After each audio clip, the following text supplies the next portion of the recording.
More opposition parties joined the national dialogue table established by the Venezuelan government. The Senate in Argentina has approved a food emergency law as the country sinks deeper into economic crisis. And the U.S. Secretary of State says the attack on Saudi oil installations is an act of war.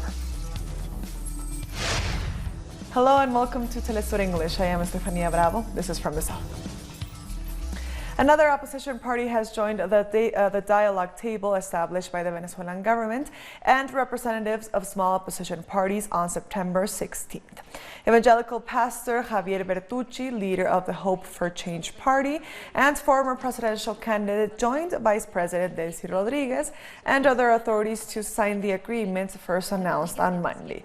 Bertucci, who ran against President Maduro in the May 20th, 2018 election, took a third place, receiving 10.82% of the vote.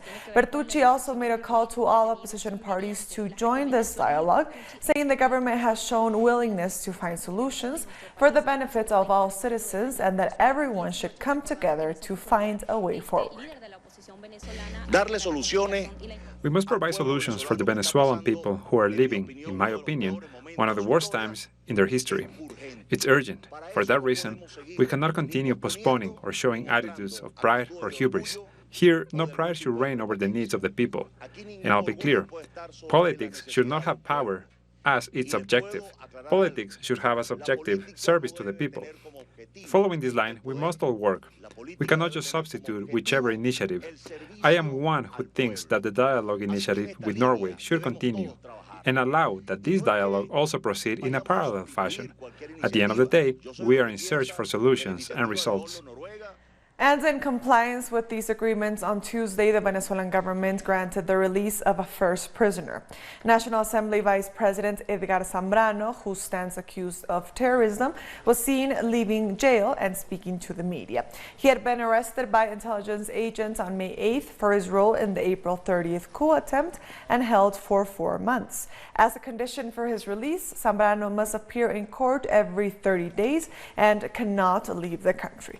Representatives of opposition parties were there to greet him. Over the past few months, Colombia has continuously attacked the Venezuelan government under false pretenses, accusing of harboring criminal gangs, among many other things. For this reason, President Nicolás Maduro ordered the deployment of the armed forces all along the Colombian border to protect Venezuela's sovereignty from any possible attack. In the face of ongoing aggression from Colombia, the Bolivarian National Armed Forces have increased their patrols along the border, both on land and at sea. We are keeping watch and safeguarding our maritime sovereignty against contraband and illegal vessels. Over the past few months, cases of illegal vessels caught sailing in Venezuelan waters are being taken care of by the Attorney General's office, as the Navy's main priority is guarding oil drilling platforms. In Maracaibo, part of the Coast Guard's duty is to protect oil drilling stations as well as protect our nation's ships. These military exercises showcase the technical capacity and combat readiness of the armed forces for operation on land, sea or air to repel any possible aggressions backed by the U.S. government. The armed forces today more than ever stand steady to defend our nation's sovereignty. We have extraordinary defense systems. We have the continent's most advanced anti-air defense system, the latest generation warplanes and helicopters. Our sniper units have received the best training possible and are using the most accurate rifles in the world. The Venezuelan government in various occasions has said they have no intentions of initiating any armed conflict and has only asked that peace in the region be maintained. Argentina's Senate has approved a food emergency law that will increase state funds to fight hunger and improve nutrition as the country grapples with runaway inflation and increased poverty. The measure allocates a 50% boost in the current budget for national public food and nutrition policies. The Senate's approval comes after the lower house overwhelmingly voted in favor of the measure on September 12th. It was proposed by opposition lawmakers, including those from the party of Alberto Fernández, the presidential frontrunner in the upcoming elections. Several protests have been staged over the past months against austerity measures introduced by President Mauricio Macri in order to comply with the terms of an IMF bailout. We now move to Brazil, where the General Prosecutor Raquel Dodge has asked the Supreme Court of Justice to start a new investigation into the murder of Rio Councilwoman Marielle Franco. Dodge says that the initial investigation was marred by outside interference in order to divert any probes into those who were behind the assassination. She added that these unknown players manipulated the justice system with the help of a retired councilman, 2 police officers, and a lawyer. Under these accusations, the prosecutor's office has requested that the investigation be removed from a state court and be handed over to a federal court. An outspoken activist for the rights for women and Afro-Brazilians, Marielle Franco was killed along with her driver, Anderson Gomez, in March of 2018 in Rio de Janeiro. Residents of Tegucigalpa in Honduras are being subjected to severe water rationing due to the worst drought in the region in decades.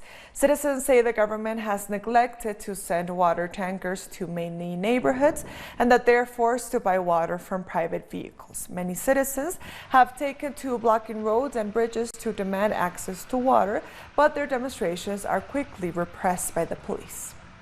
For the past 20 years, not a drop of water from dams has entered the city water grid, and the city has tripled in size. I'm extremely worried because imagine living a month without water and having a family. We'll be right back. Stay with us.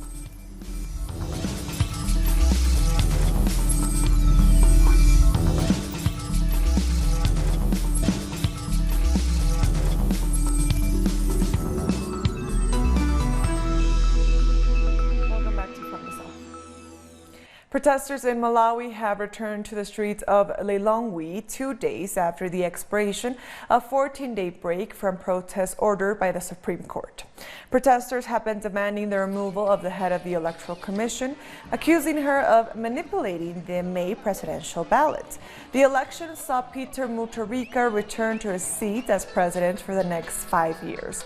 Opposition parties have also challenged the results in court. This woman called Jane Ansah is being mentioned everywhere and has shaken this country. She should just resign because Malawians do not want to be seen as bad people. We will change things. Algeria's military head has ordered the police to block protesters from entering the capital, Algiers. This is the first time such an order has been given in the months of mass protests that saw the resignation of longtime President Abdelaziz Bouteflika. I have instructed the National Gendarmerie to deal with these actions with firmness by executing the laws, including arresting vehicles and coaches used to bring demonstrators to the capital by seizing them and fining their owners. The president of South Africa, Cyril Ramaphosa, has pledged to enforce an emergency plan to fight violence against women in the country.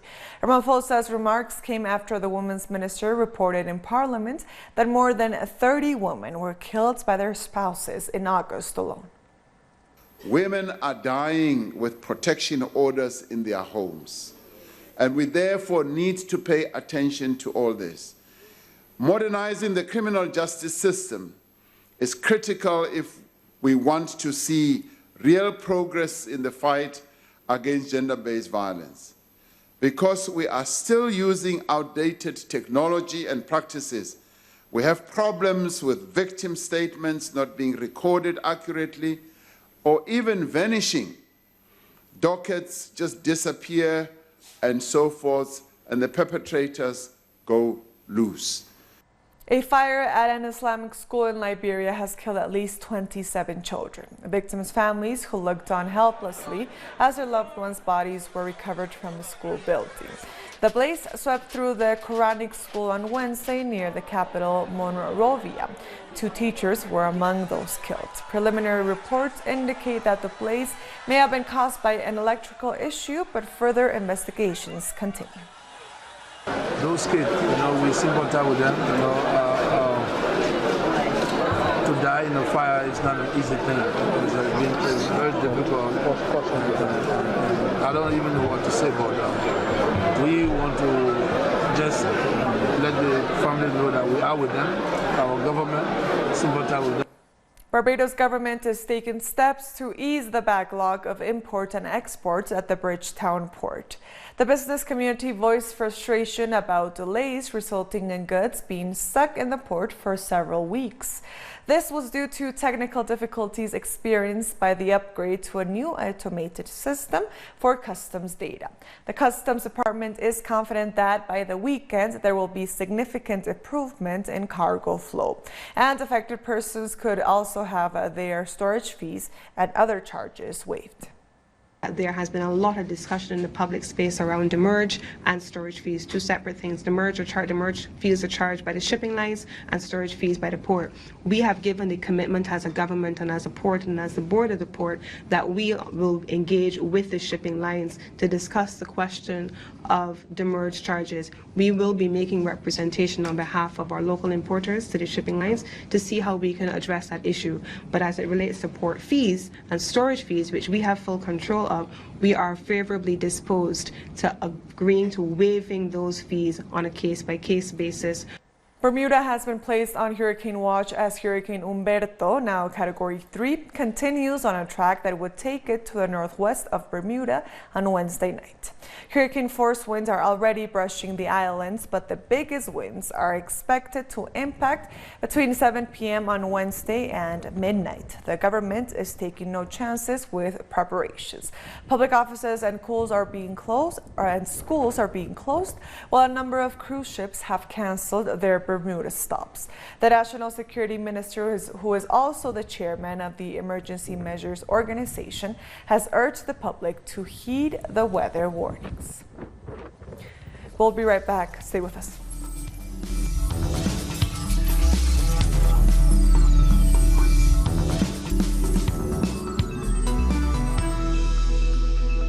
Welcome back to From the South.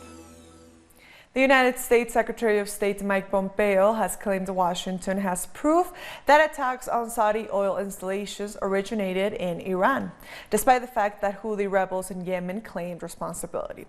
During an impromptu visit to Saudi Arabia, Pompeo added that the U.S. wants to build a coalition of European and Arab partners against Iran. Earlier, Pompeo said that the drone attacks on 2 Saudi oil installations on Saturday was an act of war against the kingdom. However, Iran has strongly denied any involvement in the attacks. Meanwhile, the U.S. has announced an increase in sanctions on Iran. President Donald Trump wrote on Twitter that he had asked the Treasury Department to sustainably increase sanctions on the country. U.S. President Donald Trump has named State Department official Robert O'Brien as his new national security advisor, replacing John Bolton. O'Brien has had a long career in foreign policy and has worked for both main U.S. parties. He currently heads hostage negotiations at the State Department. He comes on board at a time when Trump faces a number of crises, including heightened tensions with Iran. The newly named top advisor will also oversee critical immigration policy. O'Brien is Trump's 4th national security advisor. Israel's Prime Minister Benjamin Netanyahu has rejected forming any government that would include Arab parties. His comments come a day after he fell short of securing a majority in parliamentary elections. With more than 95% of ballots counted, Netanyahu's right-wing Likud party has so far won 32 seats in the Knesset, while Benny Gantz's Blue and White party takes 33 seats. In a sign of the demanding negotiations to come, Netanyahu is reportedly planning on canceling a trip next week to the UN General Assembly due to the political context in Israel. There are only 2 options, either a government I run or a dangerous government that is based on Arab parties. And during these times, more than ever, especially in front of the big political and security challenges that we face, There must not be a government based on Arab anti-Zionist parties. And to give a further insight into the results of these elections, we go live to Lev Greenberg. He's a political sociologist, founding chair of the Department of Sociology and Anthropology at Ben-Gurion University, and a visiting professor at the Sociology Department in Dartmouth College. Thank you so much for joining us. Thank you for inviting. Can you tell us the latest developments from Tuesday's vote? As a matter of fact, what we must understand now is that it's almost the same situation than before. We have two blocs that are unable to form a coalition, and mainly they can block each other, but not more than that. The only party that is not positioning itself here or there is the party of the Russian voters, led by Lieberman. And he was the person that brought about these elections because he didn't want to join Netanyahu, despite the fact that he was part of his coalition in the past. Now he's demanding the formation of what he calls a national secular unity government. That means he's trying to force Netanyahu and the Benny Gantz, the two big parties, to form a coalition with his party, and to exclude both the religious parties and for sure the Arab parties. This is the situation now, and Netanyahu is doing everything he can do in order to prevent his indictment. This is his problem, because at the moment he's not a prime minister, he will be probably indicted. And it is in a matter of weeks he's assumed to be indicted. So he's doing everything to prevent the formation of a coalition, but no one can foresee a solution, because the Likud party and all his other parties joining him are giving him complete support, and they are not ready to build other kind of coalitions or agreements with the opposition. So in this situation, it's not clear how it will be solved. Netanyahu is doing everything to prevent any one of his member parties to start thinking about replacing him. And he's preventing also his other partners to enter in any kind of negotiations. So he's trying to block everything, because at the moment he fails, he will be taken to the courts. Now, this campaign has given rise to new political players. For example, the Arabic list, which won 12 seats in the Knesset. Could this signify a change in the political landscape in Israel? Well, changing this landscape is so difficult, but you're right.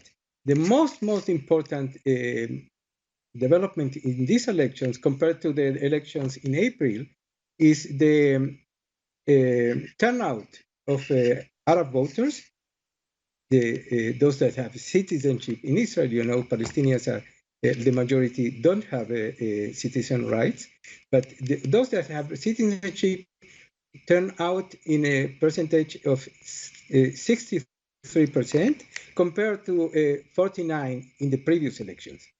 In the opposite way, the Jews in Israel almost diminished the turnout for 5, 6, or 7%. We don't know exactly, but the Jews and Arabs in these elections had exactly the same turnout. And this is a very clear attitude, arguing we want to be citizens, equal citizens. Netanyahu did almost all his campaign arguing that the Palestinian parties are illegitimate for any type of coalition, and he was blaming the opposition that they will build a coalition with the Palestinian parties of these citizens. Here, we can observe that no one will be able to ignore what's going on now. The attempt to build a national coalition in this or other way, it will be to prevent the Palestinian parties to be part of the political game. As a matter of fact, this was the main attack on Yitzhak Rabin 25 years ago, that he's building a coalition based on the Palestinian parties, voters and citizens. And the complete delegitimation of Rabin brought to his assassination.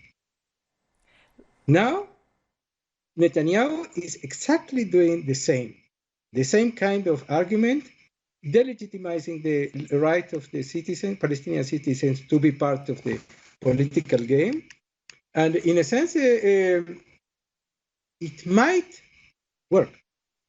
Because if you don't count the 12 members of the Knesset voted by the Palestinians, you cannot build an alternative coalition to Netanyahu. This is the idea, to prevent any alternative coalition. Liv, we thank you so much for your time for Telesur English.